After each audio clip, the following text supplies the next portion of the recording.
সুশান্ত একটি ছোট শহরে বসবাস করত। প্রতিদিন সে লক্ষ্য করত তার প্রতিবেশীরা একে অপরের সঙ্গে তেমন কোনো যোগাযোগ রাখে না। চারপাশে ছিল এক ধরনের নীরবতা ও বিচ্ছিন্নতা। একদিন পাশের বাসার রিনা আন্টি হঠাৎ অসুস্থ হয়ে পড়েন। দেরি না করে সুশান্ত দ্রুত চিকিৎসার ব্যবস্থা করে। সময় মতো তার সেই উদ্যোগ রিনা আন্টির জীবন বাঁচিয়ে দেয়। এই ঘটনার পর সুশান্ত নিয়মিত প্রতিবেশীদের খোঁজ খবর দিতে শুরু করে। কারো ছোটখাটো সমস্যা হলে এগিয়ে আসে সাহায্য করতে। একা থাকেন যারা তাদের সঙ্গ দেয়।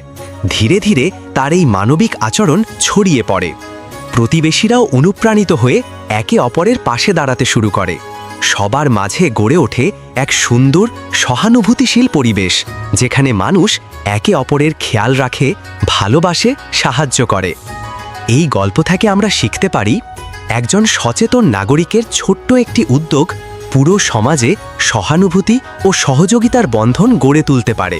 সুশান্তের মতো কেউ একজন বদলে দিতে পারে পুরো পরিবেশটাকে।